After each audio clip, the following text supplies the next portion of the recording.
Hola, muy buenas a todos. Me llamo Pilar Pérez y es un placer estar con todos vosotros. Lo primero voy a agradecer a Álvaro y a la organización el haberme invitado a estar aquí. Es una enorme alegría poder compartir mi trabajo con vosotros hoy.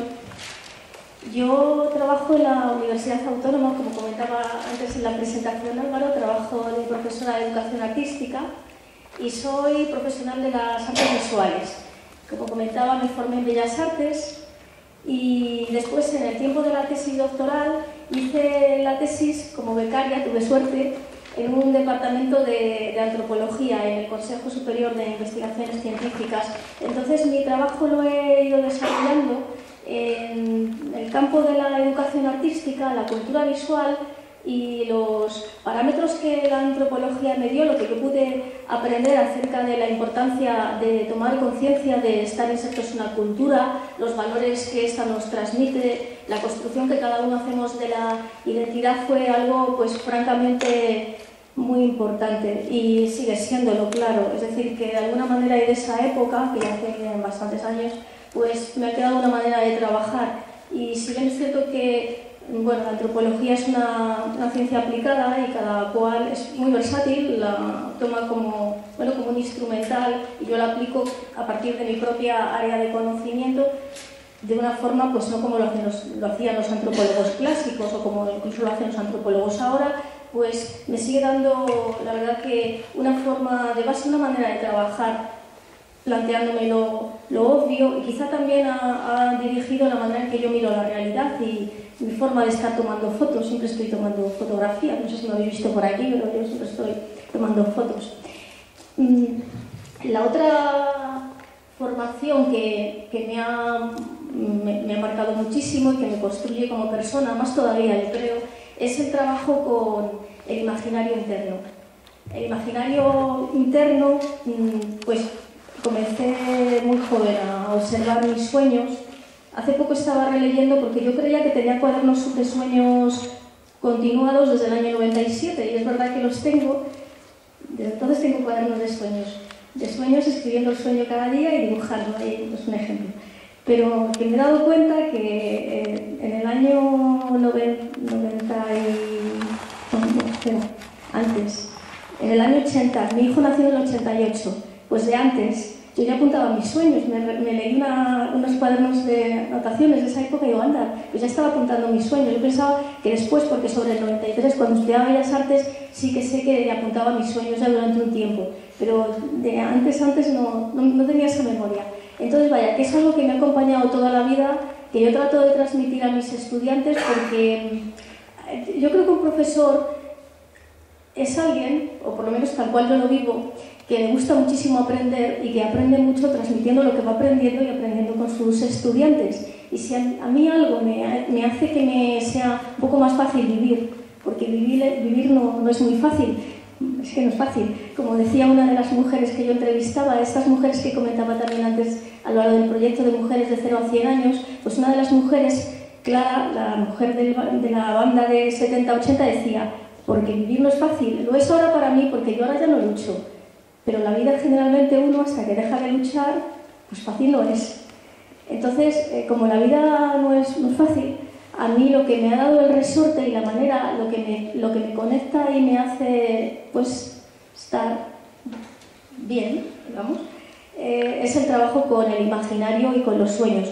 Aparte, también es una fuente de creatividad y algo que me nutre y me provoca pues una manera de trabajar, de dibujar, me hace salir de los estereotipos, en fin, que para mí es muy importante, y os quiero transmitir sobre todo, la verdad que yo he venido aquí a transmitiros lo que hago, o sea que mis aportaciones van a ser desde mi propia práctica. Por eso he empezado con una imagen de uno de mis cuadernos de sueños, y voy a continuar con imágenes de cosas que yo hago y de cómo el inconsciente y el imaginario va aflorando a través de estos objetos visuales que aparecen en los grupos producidos por las personas, los niños o los adultos.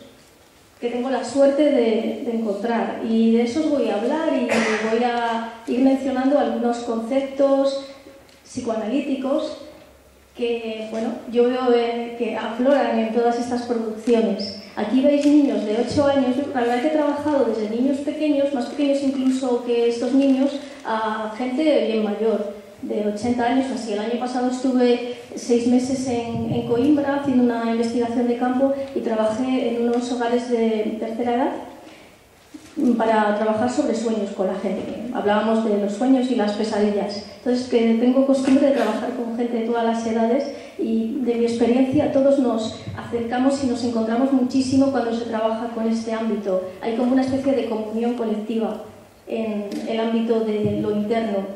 Es un punto de encuentro realmente. Estos niños están relajándose y están tratando de entrar en estado alfa. Ya sabéis, ese estado mental en que las ondas cerebrales están más tranquilitas, que es el estado que normalmente de forma espontánea tenemos antes de dormir, también cuando hay un fuego y nos quedamos así mirándole, o cuando estamos viendo el mar, o cuando corremos. Cuando corremos hacemos yoga también estamos en estado alfa. El estado alfa es muy útil para un montón de cosas y yo lo trabajo un montón en mis talleres para producir imaginario, y que sea un imaginario que recordemos, porque algunas personas dicen, es que no me acuerdo de mis sueños.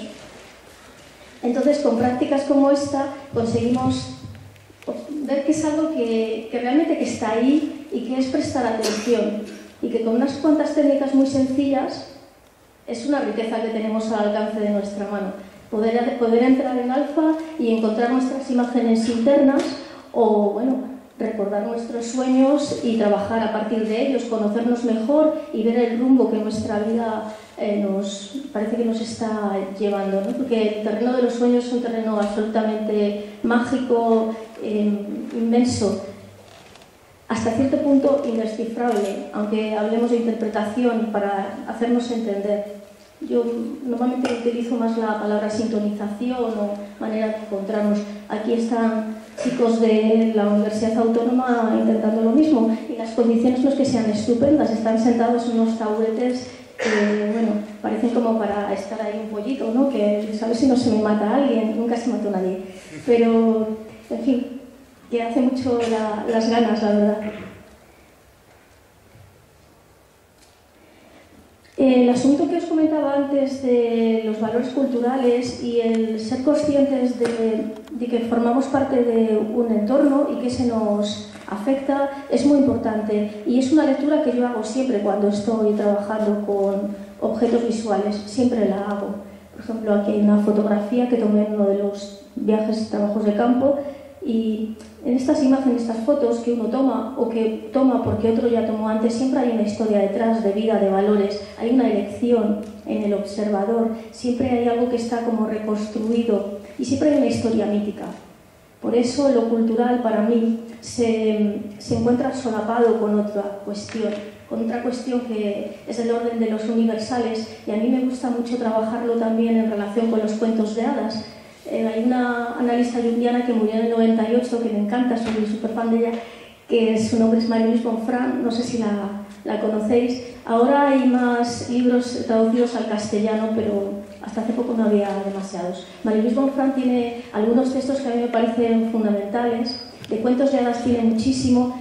Ella relaciona cuentos de hadas con onírico. Cuando las personas trabajamos onírico, nos damos cuenta de la relación que tienen realmente los sueños con los cuentos de hadas. Como los personajes arquetípicos que aparecen en los cuentos de hadas también pueblan nuestros sueños. Entonces todo esto va dando un juego de sentido que hace que podamos comprender algo que a priori es bastante complicado. Cuando una persona, y yo alguna vez lo he hecho con mis estudiantes, les pido que me cuenten un poco su vida. A veces cuando empezamos un aula de educación artística, tener en cuenta que estamos en otro, mi práctica no es con gente de filosofía, aunque yo creo que con vosotros sería también fantástico. Cuando he hecho talleres de sueños y tenía la suerte de tener una asignatura optativa antes de Bolonia, pues en esa época, que fueron 10 añitos estupendos, tenía gente de todas las titulaciones. Por eso también ya sé que desde matemáticos a a gente que estudia Derecho, juristas, en fin, que esto lo compartimos absolutamente todos. Pero bueno, cuando yo pido a alguien que cuente su vida o describe algo de tu historia personal, casi todo el mundo hace un tipo de historia que es una reescritura, que tiene algo de mítico. Le falta a veces poner érase una vez, pero casi. Estamos siempre reconstruyendo una clase de historia de héroe, porque el vivir es heroico. Antes nuestra compañera Ana mencionó a Freud y cuando estaba para avecinarse, o bueno, ya avecinada la Primera Guerra Mundial y todo aquello que movió, Jung comentaba que en los trabajos con sus clientes se estaba observando algo en el colectivo que estaba palpando que venía un conflicto muy gordo, como fue la Segunda Guerra Mundial. El otro día colgué en Facebook una foto porque soñé con un tsunami. Claro, yo soñé con un tsunami y fue una cosa bastante potente el sueño, muy cargada de sensaciones físicas, porque los sueños tienen eso también, emocionales, porque los arquetipos son emocionales, los arquetipos universales y también sensación, ¿no? Entonces yo lo dibujé, lo puse en Facebook, que cuelgo yo cosas de sueños también, y entonces alguna compañera escribió que también había tenido un determinado sueño, yo también soñé, otra persona, yo también soñé. Normalmente hay algo en las sinergias, en las energías colectivas que capta que estamos conectados y no podemos negar que ahora mismo vivimos un momento muy complicado. Yo creo que casi todos los presentes hemos percibido alguna cosa, ¿no os parece? Algo hay ahí, algo hay que nos tiene inquietos, algo hay que...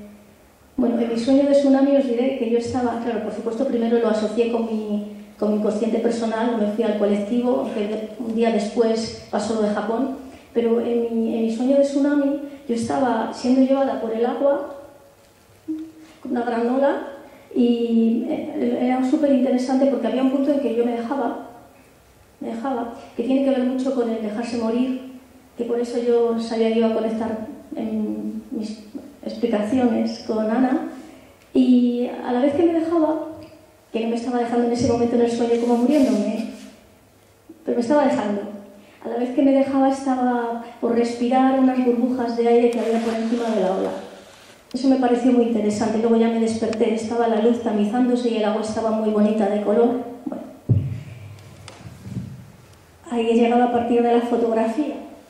La cuestión es que de estas imágenes, de este sentirnos cultura, de este ver que incluso el arte como lo concebimos en Occidente es una construcción, es absolutamente conceptualizada y con todos los eruditos que ya la han mencionado y lo han relatado un montón de veces. Yo creo que gracias a los antropólogos que hacen antropología del arte estamos cuestionándolo. Porque desde las vanguardias hemos observado cómo los artistas occidentales han traído imágenes de otras culturas apropiándose, no exactamente como copia, que decía Ana, arte no es copia, pero bueno, alimentándose, sí, obviamente. O sea, que arte también es una construcción. Hay algo en el ser humano que procura la creación, esto es así. Pero la construcción de ese artista, que además generalmente se lo imagina uno como macho, eso es algo occidental. Y es una construcción que tenemos muy marcada y que permite además que haya cotizaciones como la que hace poco salió en prensa, ¿no? Este Picasso multimillonario, con los tiempos que corren, la guerra en Libia, etcétera, ¿no? Y un Picasso 8 millones de euros, vaya, no está mal. En esa cultura donde pasan todas estas cosas, de repente, año tras año, hay fiestas, hay situaciones cotidianas que nos recuerdan situaciones míticas. Esta imagen que quería colocar para hacer mención de este asunto es una imagen que tomé en la calle Alta de Santander. Yo no sé si alguien de acá pues vive en Santander o lo conoce, pero en la calle Alta, que tiene una identidad muy, muy interesante, la verdad, es del viejo Santander que no se destruyó en el incendio del 36, de 1936, pues hay una fiesta, la fiesta de San Pedro, que cada verano se celebra, y cuando acaba la fiesta se queman unos peleres, un hombre y una mujer. Estuve investigando sobre la fiesta, hice un trabajo de campo sobre la fiesta y fue muy interesante porque encontré que esta fiesta era realmente la fiesta que se celebra ahora era un recurso, un remanente de algo realmente muy antiguo que está en la literatura del siglo XIX. La obra Sotileza de Pereda cuenta de esta historia y los personajes que ahora te encuentras por el barrio parecen reproducir los personajes del siglo XIX. Vaya, que Mircea Eliade y su mito del retorno hechos carne. Eso impresiona, mucho. Y bien, aquí esta cuestión de los universales también hecho carne y la renovación de lo femenino y lo masculino que se quema. Vaya, no le vayas a preguntar, como dicen los antropólogos, el por qué, porque te pone una cara como, vaya, lo que me está preguntando, ¿no? Se hizo siempre. Y ya está. Entonces estamos así, envueltos en tiempo y cambio. Es decir, todos somos criaturas de nuestro tiempo, todos somos sujetos de la contemporaneidad, del entorno, de lo que nos envuelve, de nuestra historia, y los tiempos cambian. Es verdad que lo que ahora vive una niña de unos 10 años a lo que vivía yo en mis tiempos es diferente, porque yo tenía 9 años cuando murió Franco, y eso marca, crea carácter. Pero, claro, ahora está el mundo globalizado. En fin, vaya, hay algunas cosas que parece que van cambiando, pero hay otras que se mantienen. Somos fruto de nuestro tiempo y cuanto más años vivimos, pues más suerte que tenemos, la verdad, porque vivir es una oportunidad. Mientras tenemos un cuerpo, tenemos un semoviente, hay algunas opciones. Opciones que para mí está muy claro, la opción es hacer consciente. Yo creo que siendo una criatura bastante ecléctica en mi línea de investigación y la manera que yo me muevo por la vida, sí que tengo claro que para mí el motivo vital es el hacer consciente. Entonces, en ese sentido, se podría decir que profeso una pseudo-religión junguiana, pero en ese sentido solamente. Es decir, para mí sí es muy importante la búsqueda de conciencia. Yo tengo una certeza de que para mí es eso, claro, para mí. Y por eso lo transmito. Entonces, los contextos nos diversifican, pero también nos reúnen. Claro, yo siento que nos reúnen en el asunto este de los universales, de los arquetipos universales de lo inconsciente colectivo. Comentaba Laura que hay un trabajo de investigación que yo llevo desarrollando desde hace mucho tiempo, comencé en el año 97, que es sobre dibujo infantil. El primer contexto donde inicié mi trayectoria en esta investigación fue en Cuba y esta es una imagen de los niños en aquel encuentro, cuando hice este trabajo. Empecé esta línea de investigación. El llevar tantos años, ya estamos en el 2011, no, se puede echar cuentas, pidiéndoles a los niños, por favor, dibuja tu autorretrato en tu país, por favor, dibuja un extranjero en tu país, también crea el carácter. Es muy interesante cómo han pasado muchos años, las realidades han cambiado, mismo en Cuba, sobre todo, y cómo los niños, con sus respuestas tan sinceras, cuando alguien trabaja desde lo visual, generalmente afloran cosas que con la palabra no siempre es tan fácil que afloren. Aunque ya sé que en la mayoría de las corrientes psicoanalíticas, quizá no tanto las junguianas, la palabra es muy importante, ¿no? Por la palabra es como se llega a lo inconsciente, pero lo cierto es que con las imágenes se afloran brutalmente. A la vez que todos estos años he estado trabajando con dibujo infantil en diferentes contextos, principalmente en Latinoamérica, pero también en África, en Japón, en Europa, distintos contextos preguntando a los niños que dibujaran, sobre todo el autorretrato y el extranjero, aunque también les he pedido algunas otras cosas, ¿no? De vez en cuando, pero esos temas siempre los pedía. Luego he tenido la gran suerte de que como parí joven he podido llevar, a la vez que yo iba formándome, pues he podido llevar en paralelo el aprendizaje de vivir con mi hijo. Entonces, imaginaros, este trabajo, este dibujo lo hizo Héctor cuando tenía 10 años y estábamos en México haciendo una estación de investigación, estaba haciendo la tesis en esa época. Entonces, me parece súper interesante, el mar es el concepto más genérico para lo inconsciente, por eso también os contaba antes mi sueño del tsunami. Que lo primero que pensé fue lo inconsciente, que tiene que ver sobre todo con lo emocional.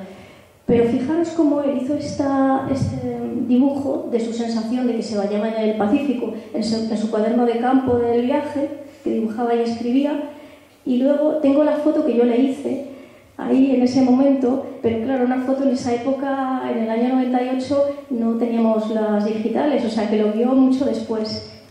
Es muy interesante que en la foto está el barco atrás, está él allí, y como a ver si puedo irme para la anterior, como en su dibujo capta también, y cómo lo vive, cómo vive la experiencia. Bueno, daría para reflexionar, cómo lo ve como doble, como hay dos objetos detrás, el barco es enorme, lo siente como muy grande, parece mucho más cerca. Bueno. Pero también hay una relación con la fotografía, por otra parte, o sea, que esto que os decía de las imágenes y de los recuerdos, ¿no? Yo trabajo mucho en mi propia obra con el recuerdo y luego miro las imágenes de alguna foto que pueda haber. Entonces, lo inconsciente. Y en el consciente está, claro, uno de los elementos de la construcción psíquica. Todas las teorías psicoanalíticas es el ego. Se suele decir eso, necesitamos tener un ego suficientemente fuerte para poder manejarnos en el mundo. Claro, eso es verdad, ¿no? Que el ego sería la identidad, entre comillas, de lo consciente y ha de estar adaptada al contexto a donde nos movemos. Fijaros aquí este dibujo de una niña luxemburguesa a la que se le pregunta, por favor, haz un autorretrato en tu país. Estuve haciendo un trabajo de campo en Luxemburgo. Luxemburgo, sabes que este país pequeñito, con su lengua, pero la gente que habla muchas lenguas y que tiene un alto porcentaje de inmigración, son muy ricos. Yo estaba muy impresionada, esto fue en el año 2000, yo estaba súper impresionada porque yo tenía una beca entonces, no, ya no tenía la beca de investigación, estaba ya trabajando en la autónoma y trabajaba a tiempo parcial aún, de asociada a tiempo parcial, estuve a punto de irme a Argentina, luego me mayorizaron y me quedé. Bueno, y ganaba muy poco dinero, yo creo que no llegaba ni a 100.000 pesetas. Llego a Luxemburgo y me entero que allí una persona que no tiene casa, o sea, sin techo, tenía un salario base de 160.000, bueno, salario por llamarlo de alguna manera, de 160.000 pesetas. Yo creo que a mí los ojos se me hicieron así como diciendo, esto, qué barbaridad que está pasando en este pequeño país. Y fue muy interesante. Entonces, determinadas cosas que me hicieron comprender, igual que la masculinización brutal de la imagen de esta niña. Muchas cosas muy interesantes que me hicieron comprender. Cuando alguien dibuja de esta forma, de verdad que afloran cuestiones de lo inconsciente, a la vez que, por supuesto, en este retrato de ella está tratando de manifestar un tipo de ego, obviamente, es una autopresentación. Los niños, igual que están súper conectados con su inconsciente, si tú tienes un niño cerca y por la mañana te ve apuntando el sueño y le dices, oye, ¿qué has soñado? Ya a partir de ahí cada día te va a estar diciendo, pues yo hoy he soñado no sé qué, ¿y tú qué has soñado? Vamos, se hace tribu en un plis-plas. Tú le preguntas a un niño de 8 años, ¿qué has soñado? Te cuenta, incluso los portugueses me pasaba el año pasado, ¿qué? Te cuenta, pues he soñado esto, no sé qué. Normalmente trabajo mucho el mejor sueño y la peor pesadilla, porque a veces tenemos estos bloqueos que hacen que parece que no nos acordamos de los sueños, pero siempre hay un peor sueño y un sueño súper bonito, prácticamente siempre, y si no se inventa. Y queda para el inconsciente y para el caso lo mismo. Entonces, bueno, pues los niños generalmente cuando les preguntas, enseguida te cuentan el sueño y les preguntas eso. Y bueno, ¿y cómo estaba tu vida en ese momento? Y entonces, con la seriedad que solamente puede hacerlo un niño, te empiezan a decir, pues en esa época mi vida estaba, pues lo que sea, ¿no? Estaba bien o estaba agitada. Absoluta y seria unión del contenido emocional del sueño con su momento vital, bueno, impresionante. Una madurez que he encontrado yo en los niños de 8 años, absolutamente impresionante. Entonces los niños, a edades tempranas, tienen una creatividad y una conexión maravillosa que el proceso de aculturación, por desgracia tengo que confesaros, que más parece que lo estropea que otra cosa. Aquí tenéis un gigante construido, después de hablar de un cuento de hadas, construido por niños de 6 años, en equipo. 6 niños, más o menos, o 5 niños de 6 años haciendo este gigante. Entonces se colocó en la escuela, una escuela en Aluche, donde estuvimos haciendo un trabajo longitudinal con una compañera un año, y la escuela, cuando llegó la Semana Cultural, hicieron esto.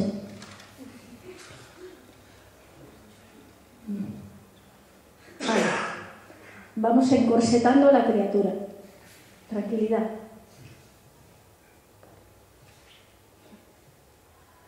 Esto afecta al ego, por supuesto, y afecta a los contenidos del inconsciente, afecta a la represión, afecta a lo que constelamos en la sombra, el concepto junguiano de la sombra, que no solamente es lo malo.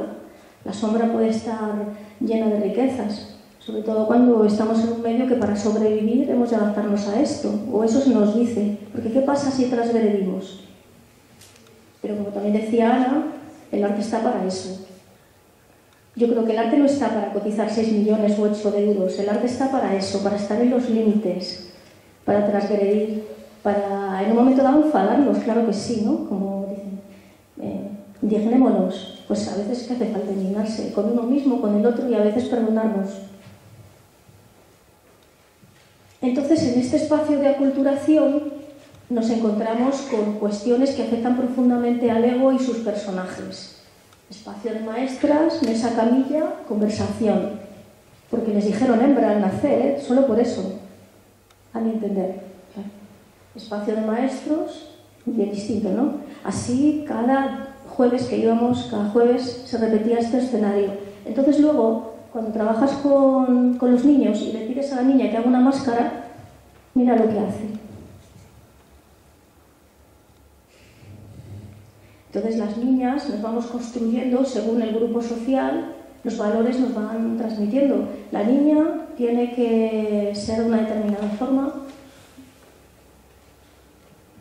La niña se va construyendo como el ánima del hombre, el ánima o parte femenina del hombre, un ánima absolutamente castrada, porque vivimos una sociedad que lo femenino lo tiene demolido.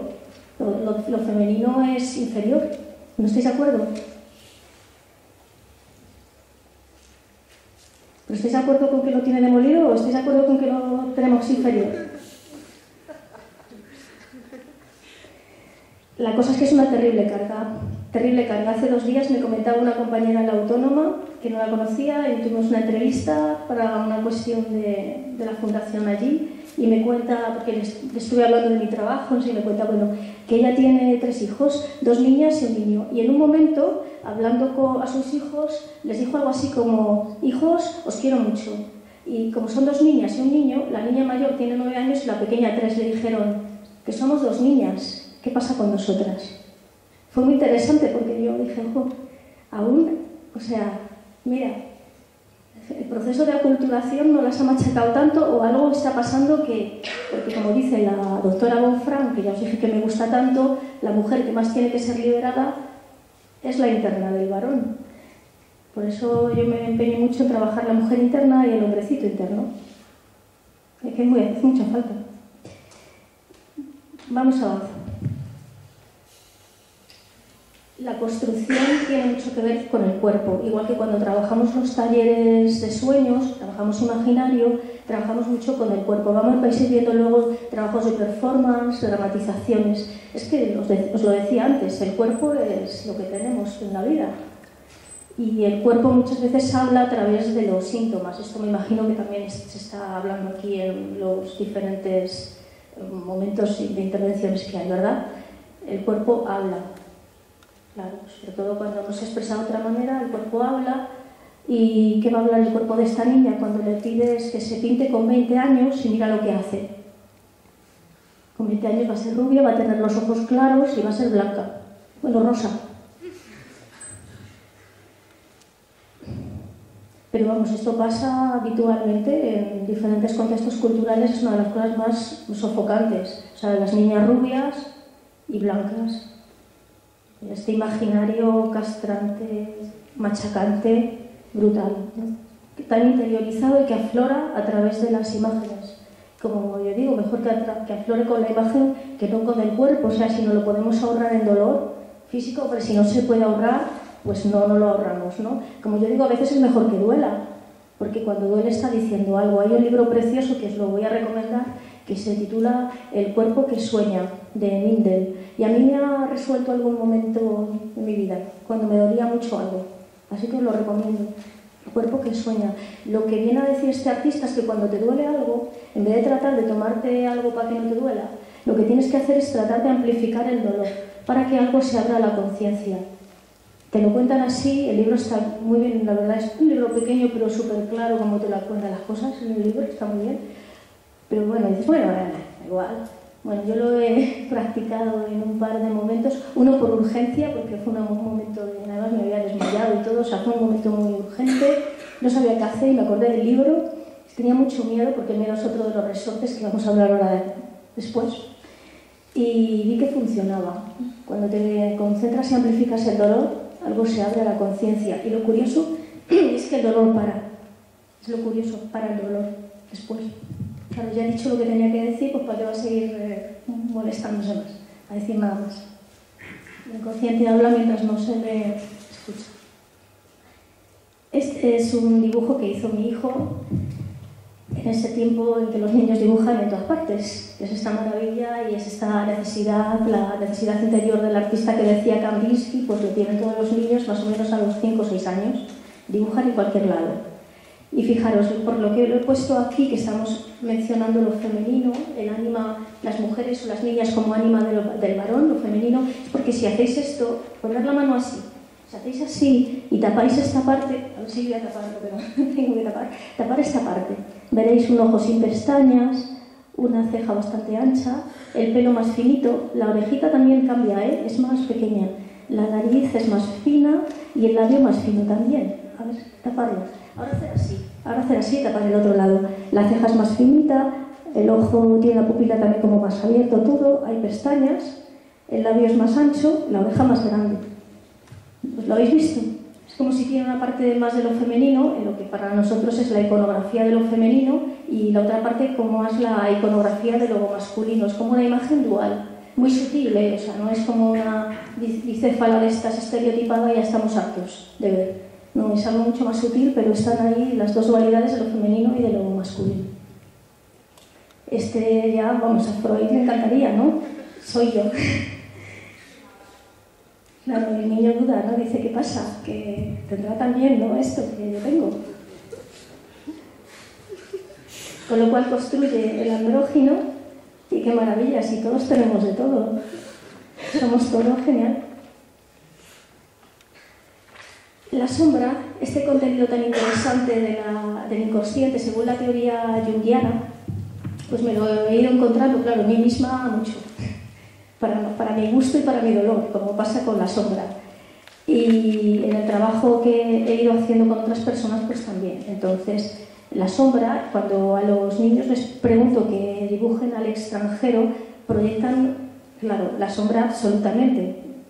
Es una barbaridad como la proyectan. Fijaros en este dibujo de extranjero en mi país, dibujado por un niño español de Madrid, en la época en la que todavía no estaban llegando tantos inmigrantes. Era el año 98 de este dibujo. El niño dibujó semejante cosa y yo llegué, porque yo normalmente, bueno, estoy por allí, a lo mejor está el profesor, miro lo que están haciendo, pero tampoco trato de no intervenir mucho, pero uno, aunque no intervenga, directamente interviene. Entonces yo creo que debí de poner alguna cara, que tampoco sé exactamente, pero como una cara así de... Y entonces hizo lo de la cruz. Después. Primero no tenía la cruz esa. ¿Veis que hay una cruz como censurando? Primero Noé. Primero era Ale. Lo inconsciente, pues, fluyendo. Este es un dibujo de un niño cubano extranjero en mi país. Estáis viendo los aviones llegando al aeropuerto José Martí de La Habana.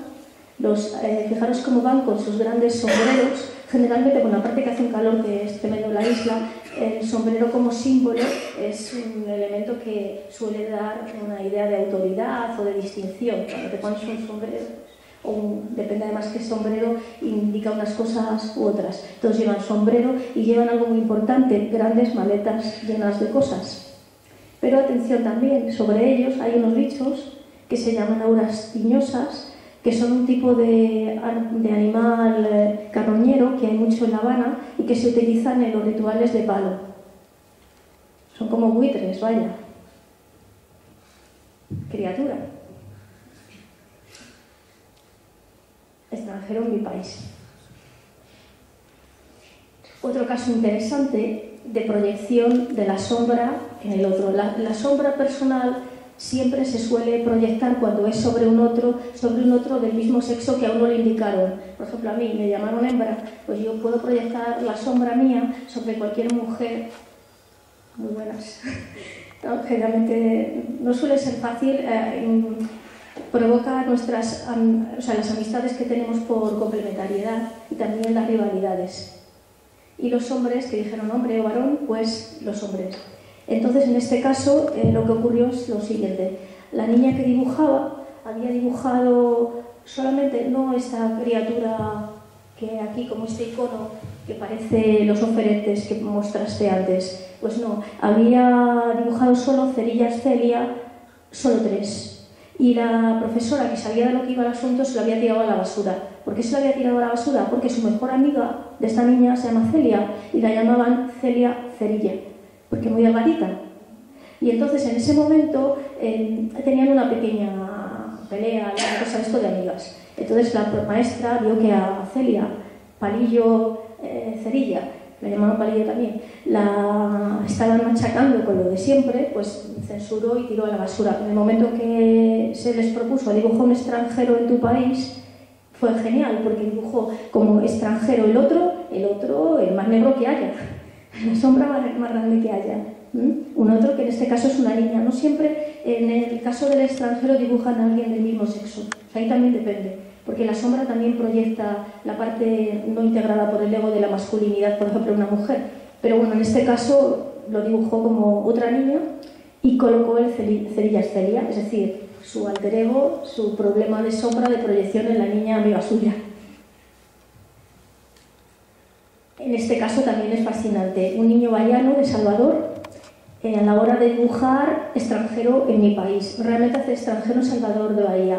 Pero fijaros, la baiana de la Carayé, que no sé si habéis estado alguno en El Salvador, pero en El Salvador hay costumbre de tomar una serie de cosas típicas de comida, que es el vatapá, el carorú y no me acuerdo otra cosa. Bolitas, fritas, bueno, esas cosas. Entonces, estas cosas se venden en la calle y hay unos puestos donde está generalmente es una mujer vestida de blanco y bastante gruesa. O sea, la iconografía no falla, es una mujer gruesa y de blanco, grandota. Aquí, el tabuleiro de la baiana, que es esto, la mesa de la baiana, aparte que no tiene nada encima, que ya es indicativo a mi entender, porque normalmente está llena de ollas llenas de comida, tiene a la baiana que es, como dirían ellos, magrina que no puede más, o sea, está súper flaca. Mientras que el extranjero, pues hombre, ha comido, ¿no? Se ha hecho una... Se han repartido los papeles, digamos. Se ha proyectado y se han repartido los papeles.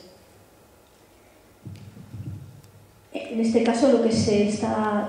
Era 5 o 6 años y lo que se está haciendo es una especie de retrato especular donde la sombra es la carga de emoción, o sea, es la emocionalidad. Y en la emocionalidad caliente, que parece una energía de una pulsión positiva, a algo frío, incluso como más retraído, que cuesta más y que es triste. Está bien, está saliendo, está emergiendo, ¿no? Bueno, es sano. Claro, nuestra cultura y tradición judio-cristiana, que Dios es bueno, aparte de tener barba, y bueno, que lo malo está en el diablo, lógicamente la sombra está en el diablo, es decir, la sombra de Dios es el diablo porque Dios es bueno. Lo que pasa es que a mí me parece súper interesante que este niño, mira qué careta que le pone al diablo. Me parece súper interesante y muy, muy sanador, porque de alguna manera está diciendo cuidado. Como dicen también algunos analistas, cuando algo es demasiado luminoso, cuando algo es demasiado bueno, cuidado. Y como se dice en hermenéutica, a las 12 del mediodía es la hora más inquietante, porque es que a las 12 no hay sombra. A la sombra hay que tenerla a la vista. Claro.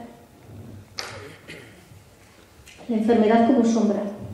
En nuestra cultura, a la sombra colocamos el envejecimiento, la enfermedad, lo femenino, etc. etcétera, etcétera, etcétera. Entonces, bueno, una de ellas cuestiones es la enfermedad o la manera en la que el cuerpo se está manifestando habitualmente y que, bueno, todo eso está aflorando. Aquí es interesante, es mi hijo de nuevo, dibujando, ¿qué tal mamá? Y bueno, mira cómo dibujo mi cuerpo, es genial. Digo, bueno,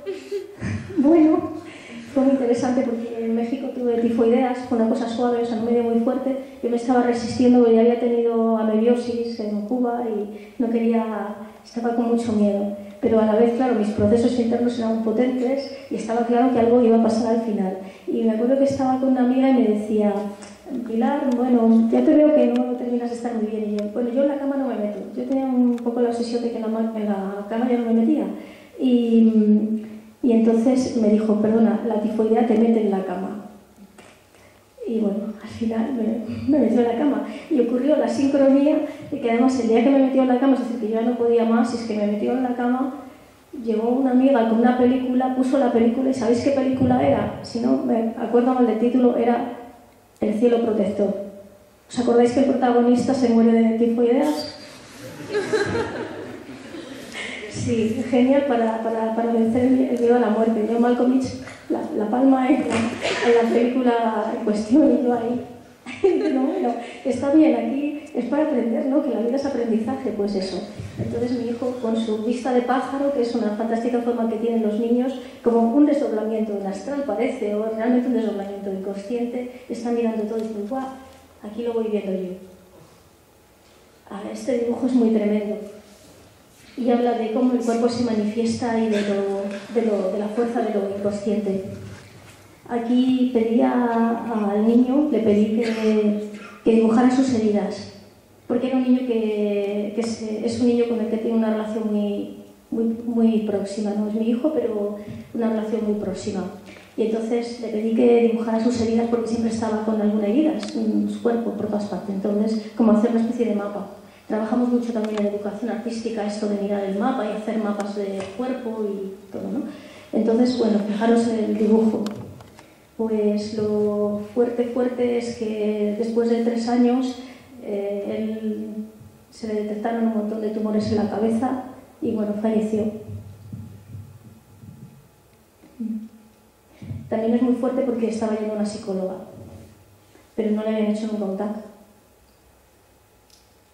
Entonces el cuerpo habla, las imágenes hablan. Solamente que hace falta que las podamos leer. No siempre somos capaces.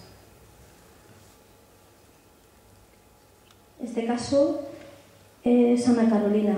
Ella la conocí en noviembre, la conocí en Brasil y es una niña que tiene un problema congénito, físico, y yo luego me enteré que la iban a operar pronto. Le iban a someter a una intervención quirúrgica, tiene 10 años, y habíamos hecho una visualización con estado alfa para conectar con las aguas interiores. Es algo que hago habitualmente, porque las aguas interiores ya nos estaba comentando, ¿no? Es lo inconsciente, la pulsión emocional, entonces está muy bien. A veces trabajamos las aguas interiores en general, o el contenedor, el recipiente de las aguas interiores. Bueno, ella, que lo pasó fatal haciendo la visualización porque le dolía el cuerpo y no encontraba manera de colocarse, pero hizo todo el esfuerzo por entrar en la práctica de la visualización, pues dibujó esto. Fijaros que hay aquí parece una mesa con alguien que le están interviniendo. Esto de aquí, hay 2 figuras, un niño y ella, tiene un hermano gemelo, y aquí hay un coche y bueno, parece como que hay un grupo de gente, y aquí hay como objetos, como algo que te puedes ir, quizás son de viaje o algo, ¿no? Además aquí pone kilómetros, como un viaje, todo muy rojo, muy rojo. En la imagen no se ve tanto hasta qué punto es súper rojo. Yo me quedé muy preocupada después de esta imagen. Lo que hablé con la niña, le dije, bueno, Carolina, interesante que se mira desde arriba, ¿no? O sea, lo estás mirando desde arriba, es eso de poderte distanciar del asunto, ¿no? Entonces lo estás mirando así desde arriba. Y me dice, sí, es que primero es eso y después es esto. Yo no sé vosotros lo que estáis viendo. Yo me preocupé mucho por la secuenciación también, que lo hacen los niños, hacer la secuenciación. Me parecía que había un claro, no sé, no voy a decir tanto pronóstico premonitorio, pero desde luego un miedo claro a una intervención. Y esto que se supone que es una cometa, en Brasil, vamos a ver otro dibujo, vuelan cometas los niños, sobre todo los niños, no las niñas. Aquí está volando teóricamente una cometa, a mí no me parece para nada la forma de una cometa, creo que tiene otra, es más grande, es otra cosa, pero bueno, teóricamente es una cometa. Yo me quedé pues muy tocada, la verdad, con esta imagen, y le pregunté a la psicopedagoga que trabaja con la niña y qué pasaba, no sé cómo está, y sí me dijo que le iban a operar. Yo pregunté, ¿es imprescindible la operación? Y me dijo que parece ser que, bueno, es muy recomendable.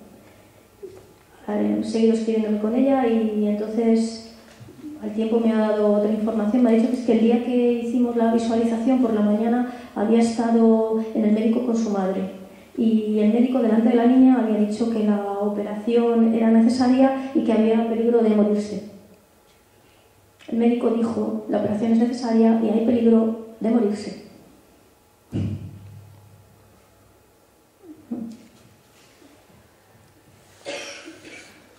A veces la enfermedad es social.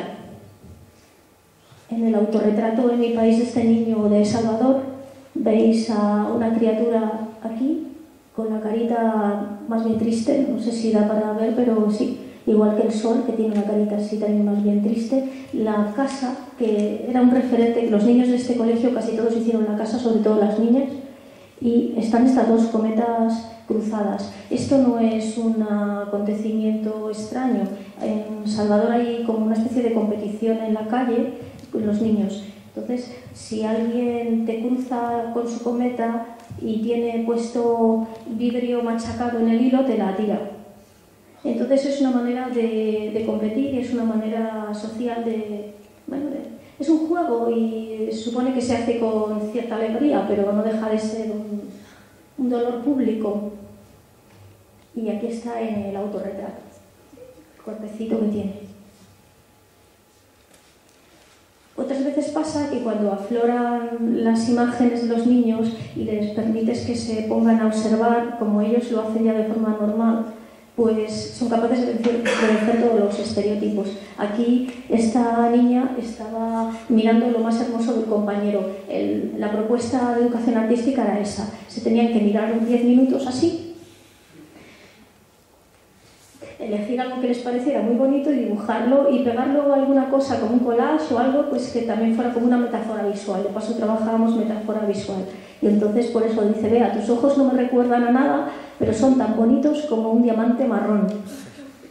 Con lo cual, claro, rompe todos los estereotipos y de paso, pues, oye, es súper bonito, ¿no?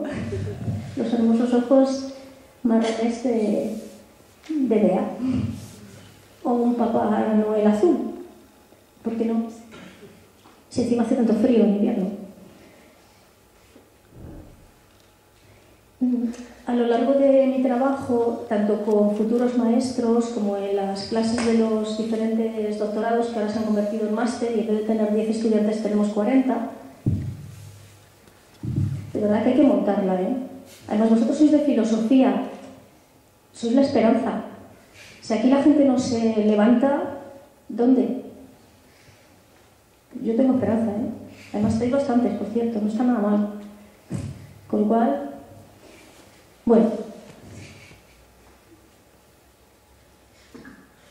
vivimos una sociedad en la que los rituales se van perdiendo y esto es un grave problema porque los seres humanos en este acontecimiento complicado que es el vivir necesitamos ayudas y los rituales sirven para marcar los cambios, para marcar los momentos. Entonces, en este antiguo doctorado, que había bastante gente porque ese día vino más gente porque lo vais a ver. De paso era el cumpleaños de esta colega, Clara, que venía de invitada. Ella está haciendo la tesis en Bellas Artes, aquí en la Complutense, donde he estudiado yo, Y entonces vino a nuestra clase en la Autónoma para hablar sobre su trabajo de investigación. Era su cumpleaños y entonces ella traía un bollo hecho por su abuela y yo compré una tarta. Así que fue genial porque venía a hablar de rituales y empezamos con el ritual de su cumpleaños. Entonces estuvimos hablando de eso, de lo mucho que hacen falta los rituales en nuestro encuentro, y luego hicimos un trabajo para sacar nuestros miedos. Nuestros miedos, darles alguna forma, por eso están trabajando con collage, yo también lo hice. Entonces luego pensamos, a ver cómo vamos a hacer un ritual con esto de los miedos, qué rollo, no hemos sacado ahí el miedo, lo tenemos ahí, ahora qué hacemos con él. Entonces los estuvimos exponiendo, luego los mojamos y los unimos todos los miedos, hicimos una gran bola de miedos, y luego de esa gran bola de miedos la distribuimos en pequeñas bolitas y cada cual se llevó a su casa y vio qué hacía para transformar. Yo me hice un ritual, la planté en unas macetas que las llamé la amenaza, y que crecieron muchísimo, y yo pensé, bueno, mejor que la amenaza esté a la vista también, igual que la sombra. Entonces aquello que creció, y de eso pues construimos una performance y llevamos a un congreso en Barcelona pues lo que vino después de todo esto. Y una compañera también lo desarrolló con sus niños de 5 años en el aula, hablando de los miedos, y fue la bomba, porque los niños la armaron todavía más.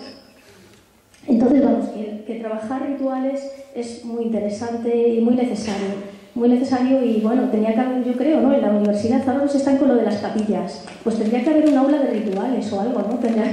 Si la capilla es necesaria, que no digo que no, pues digo yo que algo de rituales está como haciendo falta, ¿no? Ya que la universidad... Y aquí tenéis a unos compañeros en Rumanía, esto hace también unos meses, estuvimos haciendo un taller de sueños y ellos están dramatizando un sueño. Dramatizar un sueño es que alguien cuenta el sueño, distribuye los personajes o objetos entre las personas que están ahí, y luego, pues, bueno, pasa lo que pasa, que se da vida al sueño y las emociones golpean a las personas que están allí, y es muy potente, muy fuerte. Está cerca de las terapias de constelaciones familiares lo que pasa, ¿no? Está cerquita.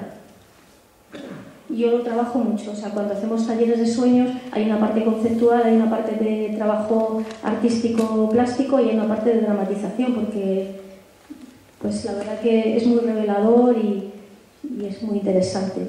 Ojalá hubiera un aula de dramatización, ¿ves? Antes de Bolonia la teníamos. Un año, por lo menos, los 60 que se podían matricular, pues era un año de trabajo así. Y en estas asignaturas anuales terminaban haciendo un trabajo artístico, apuntaban sus sueños cada día a la gente, los estudiantes, y luego hacían un trabajo artístico. No eran gente con vocación en principio de arte ni nada, pero hacían trabajos muy interesantes. Algunos hacían performance, que ya sabéis que una performance es una especie de micro ritual, no un ritual, como aquí este compañero que está haciendo una performance y tiene en este caso un contenido muy fuerte de transformación, o sea, es una performance prácticamente alquímica. De hecho, estaba utilizando los colores del tarot, de la carta del mago, y fue poniéndose y quitándose colores de la ropa, y lo que hace una performance, como hace un ritual, es que no se actúa, no es una interpretación de teatro, es que se vive, o sea, es que la gente lo sentimos en nuestras carnes. Es muy brutal, muy removedor, la verdad. Igual que te vas a un ritual en un pueblo y es que aquello no lo están interpretando, es que lo están haciendo. Es verdad. O en este caso, ella soñaba mucho con lavados, que lavarse. De hecho, es un sueño habitual el de lavarse. Lavarse al final, la alquimia es el procurar el albero del almigredo, las depresiones. Vivimos una sociedad, nuestra sociedad occidental, que no nos permite retirarnos. Imagínate que esta mañana colectivamente hubiera habido una sinergia que todos hubiéramos dicho, nada, hoy nos tenemos que quedar en la cama hasta las 2. Es decir, cambiamos el ciclo y esto dura un día más, porque claro, hay que hacer lo que hay que hacer, pero hoy nos tenemos que quedar a interiorizar. Si tuviéramos una sociedad en la que fuera normal, que oye, o simplemente porque alguien lo dijo, alguien dijo que necesitaba hoy quedarse, ¿cómo te llamas? Sí, Clara hoy sintió que tenía que quedarse hasta las 2. Llamó a Álvaro y le dijo, Álvaro, hoy me quedo hasta las 2 en la cama. Y Álvaro dijo, claro, como estamos todos súper conectados con las nuevas tecnologías, ya todo el mundo sabe, oye, que es que Clara se queda hoy hasta las 2 en la cama. Muy bien, todos lo vamos a hacer. Hay en grupos que se llaman primitivos que esto sería lo más normal del mundo. Y eso crea una energía de conexión. Parece que estoy hablando en chino, ¿no? De alguna manera, pero bueno... Es que, claro, vivimos de otra manera, vivimos corriendo siempre con el reloj aquí. Y tiempo para conectar, nada. Luego depresiones. Depresiones, que en alquimia es nigredo, es irse para adentro. Si nunca tenemos tiempo para ir para adentro porque estamos siempre para afuera y a todas prisas, bueno, pues albedo, ella está lavando, quitando, limpiando, aclarando lo fuerte. Bueno, que es que era mayo, pero no hacía nada de calor y no tiene cara de sufrir. O sea que yo, como digo, no, realmente lo estaba necesitando. O sea que le sentó bien. No cogió frío, seguro. Aquí también otra ritualización que vino lo mismo. A partir del trabajo con los urnos. Y es muy importante esto de sentirse tribu. Cuando hacemos talleres se produce una energía de grupo y se siente la vinculación emocional, se siente que todos somos todos. Eso es muy importante porque es verdad que el trabajo individual y el individualismo bueno, también tiene su parte muy positiva, pero nos falta mucho sentirnos grupo, sentir que de alguna manera participamos unos de otros, que estamos interconectados. Esto para mí es muy importante y es algo que busco siempre cuando hacemos trabajo, la importancia de sentirse en esa interrelación con los demás. Porque los arquetipos son emocionales, entonces en esa manera de compartir y de sentir que emocionalmente estamos conectados es la forma también para poderlo vivir mejor. Con lo cual se habla mucho de inteligencia emocional, pero claro, es que hay que practicarla. Mira que es que hablé de la hora, ¿eh? Sincronía, otra sincronía. Hoy estamos para nota con las sincronías. Pues aquí con las sinergias. Y en fin, la recta final siempre es al sí mismo. El sí mismo es un concepto junguiano que tiene que ver con esto, con hacer consciente, con encontrar un centro, que los dibujos de los niños suelen tener relación con los soles, estos soles antropomórficos que, bueno, están autorrepresentando esta necesidad de iluminación y este centro trascendente de alguna manera. Para llegar a este sí mismo es necesario conectar con los instintos. Ese otro problema en nuestra sociedad, parece que estamos un tanto desconectados del instinto, porque desconectar del cuerpo y desconectar del instinto y desconectar del qué siento, porque yo no sé, ¿cómo te llamas, compañera del ordenador? Gula. Pues Gula. Imagínate que yo te pregunto, ¿qué estás sintiendo ahora? A lo mejor estás súper conectada con tus emociones y me respondes. Oye, ¿quieres responderme? No sé, ¿eh? Sentimiento, descubriendo cosas. Vamos a dejarlo ahí. Normalmente cuando se pregunta por sentimientos, a mí me pasa constantemente con mis estudiantes, las respuestas son cognitivas. Es difícil encontrar una respuesta porque la emoción es un estado de felicidad o de displacer. Es difícil conectar con eso. Excepto personajes conectados con la emoción. Por ejemplo, ¿cómo me siento yo ahora? Tengo el corazón cálido, me siento bien de estar aquí. Sí. Joder, que me ha costado muchos años, poder decir esto, yo creo. Yo soy muy poco sentimiento, tengo muy abajo la función, ¿sabéis, no? Los tipos junguianos. Entonces, para contactar con lo emocional es necesario contactar con lo instintivo. Por eso este dibujo es tan interesante. El niño de 6 años, mi hijo en este caso, se dibuja pensado por la hormiga. Bueno, me parece algo brutal, la verdad, francamente, como imagen. Aquí ellos también están buscando su centro con Microcosmos, la terapia del Samplay llevada al aula de educación artística. Maneras de reflejar el interior, la riqueza interior. Búsquedas de centro, laberintos, puereternus, no me alargo porque eso, pero vamos, mucho da para hablar. Búsquedas de centro, viajes, héroes, todos somos héroes en este viaje de la vida. Búsquedas de centro, a veces luminosos, a veces con tormentas, a veces transgrediendo, volando, en la búsqueda de eso, de una plenitud, de un encuentro, de una conexión. Y bueno, ya acabo, solamente os dejo noticia de que tenemos el grupo de amplificación de imágenes oníricas en Facebook, donde amplificamos imágenes de los sueños, arquetipos. Yo siempre amplifico, claro, me gusta verlo. Y llevamos 2 años con este grupo. Ahí estamos. Cuando alguien le apetece poner su imagen onírica, la comenta y amplificamos. Es decir, lo que nos ha conectado, lo que nos mueve, hermenéuticamente también. Yo a veces hago algún comentario de Chevalier, Cirlot o, no sé, Beatriz Castillo. Tengo montones de libros sobre hermenéutica y sueño, me lo compro todo. Pues, en esa línea, y también de lo que nos mueve internamente. Pues aquí están los temas, por ejemplo. De eso estoy haciendo en este blog un diccionario vivo de sueños a partir de los sueños de los colegas de Facebook, anónimo, claro, para que nadie se sienta mal, pero que es muy útil. Por ejemplo, sueñas con Castillo, pues buscas Castillo a ver cuánta gente soñó con Castillo y qué cosas se dijo. Y bueno, también os dejo la referencia de mi página web, pilarperez.com, que tengo linkada a mi página de profesora, donde voy poniendo noticias, como por ejemplo que ahora estoy aquí, etc. Y pues lo dicho, con el corazón caliente, muchas gracias.